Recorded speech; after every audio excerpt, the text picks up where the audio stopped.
Hello everyone, it's Jeremy here. I just wanted to say, here's my new work. And look at the pretty new sun. Well, it's not new, but it's just in a new environment. And so everything you see here, I made by hand. Um, so what we're going to talk about today is physics and why they're important. Because we have a set of barrels over here, and these barrels will showcase the world of physics in games. Most games use physics to be like destructible objects, such as these barrels, and they use them to make the games more entertaining. So it's like lifelike. You can shoot something and it breaks, and you're like, "Ha! I broke it." Sweet. So most games use physics through the processing, through the CPU of your processor. There are a few game engines that are now using newer technology, such as NVIDIA's CUDA and other GPU rendering capabilities through the physics to handle the physics pipeline instead of using just the computer's processor alone. It's actually using the video card's processor, which is much more efficient and faster. Like I said, this game engine I'm currently using does not use this technology off front, you can get this game engine to use different rendering methods, but you literally have to go in there with Unreal Script and rewrite the rendering pipelines, and that can get a little tricky. So we're just stuck with this CPU based for now, but I'm sure Unreal 4 will have more physics rendering methods off the gate. So now back to our discussion about physics and why we use them. Because if I literally shoot this barrel, you see nothing happens. It's a static actor mesh. It just basically acts as a static object, and it doesn't do anything of anything. I can go walk up to it and run into it, and it just looks pretty. Yeah, that's it. So we go on to the next barrel, which is a copy of this barrel, but the only difference is I physically told the game engine, Unreal Engine 3, to make it a rigid body, which basically allows me to pick it up like the basketball in the previous step.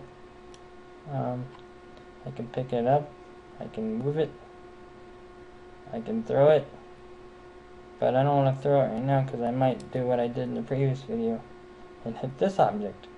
I don't want to hit this object because it's a different object, and I want to show you why it's so different.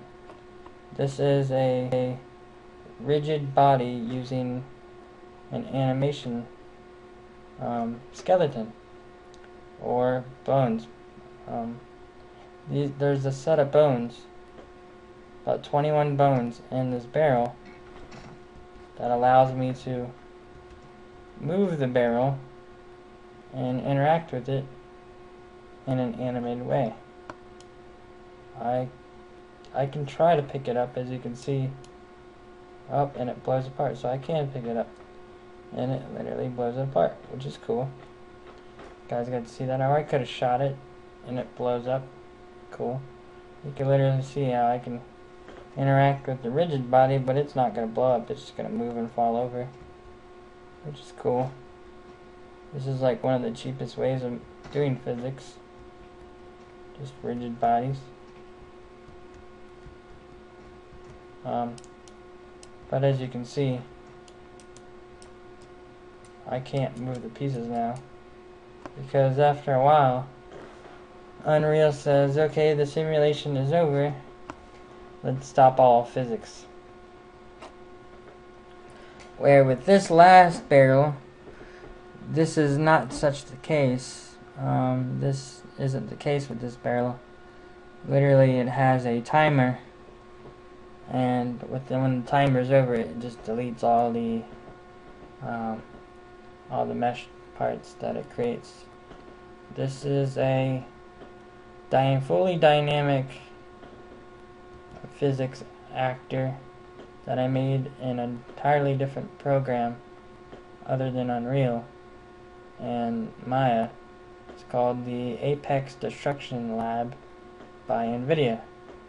And this Destruction Lab allows you to destroy any static mesh or skeleton mesh or skeletal mesh with full dynamic physics.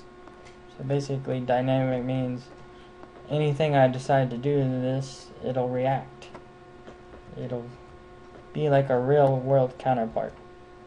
So I'll just go ahead and shoot it, and you'll see what I mean. See, the bullet went right through it, hit the mountain, and you can see all the various pieces to it. Much more than the physics static or physics skeletal mesh. Getting tongue-tied here. So as you can see, all the pieces, I can walk on them. Unlike these pieces, I'm not really walking on them, I'm just walking over them. I'm not really raising up or lowering. And I can literally stand on this, and I'm not raising up and lowering, but with this, like I said, it's fully dynamic all the time. I can come in here and I can shoot these pieces and see them move to full dynamics. Literally, like, move them around. If I had something that I can, I can literally hurt myself, but yeah, if I had something stronger, I could get them to move. You would think a rocket launcher would move them, but the way I have it set up, the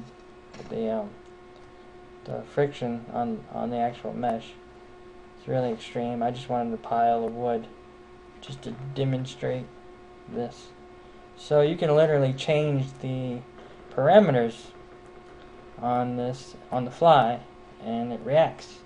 Kind of like the built-in fat editor for this mesh. There is a fat editor that allows you to, it's literally named PHAT for physics asset editor. But as you can see back here, I have a building, and if you noticed, some of the pieces already fell, which kind of ruined the demonstration, so I gotta start it over. I've been having an issue with this. As you can see, it literally screwed up, like, my video card just not liking me at the moment. I literally finished this assignment, and now all of a sudden my video card says no, it doesn't like it. But when you play it, it's fine. I literally turned it in, and it was working perfect. And of course, with game development, things go awry, and then you're trying to figure things out, and figure what's going on. It's the fun of it, huh? I guess. So, I don't have much time left, so I gotta do this quickly. But as you can see, you can shoot this and make things fall. I mean, Pretty awesome.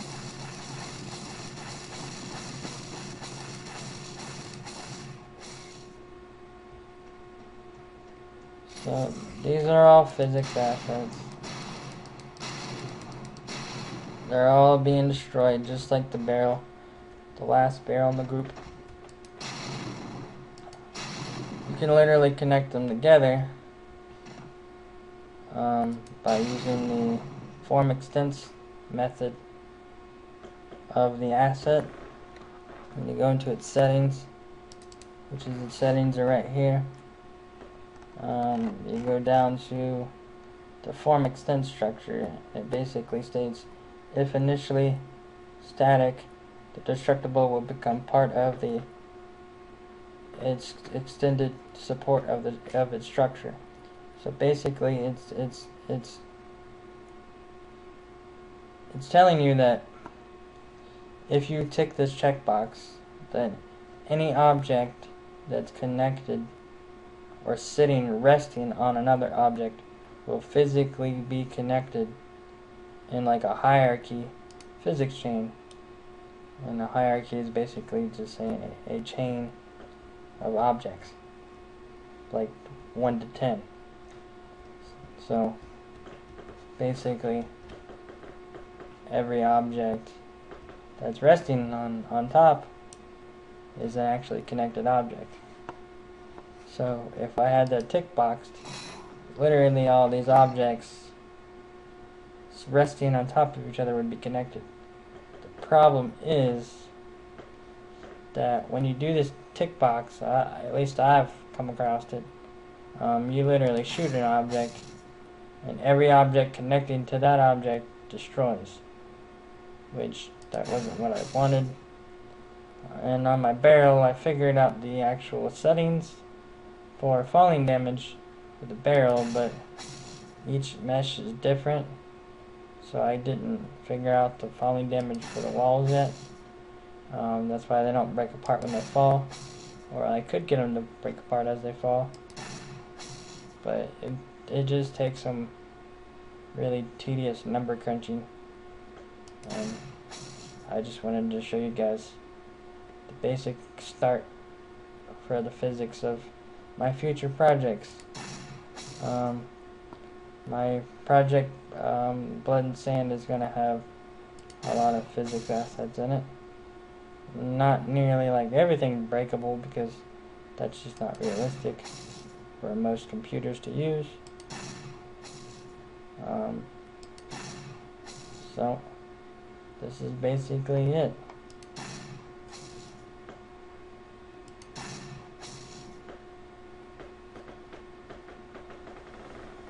So I hope you enjoyed, guys, and if you have any questions or comments, please feel free to email me or drop me a line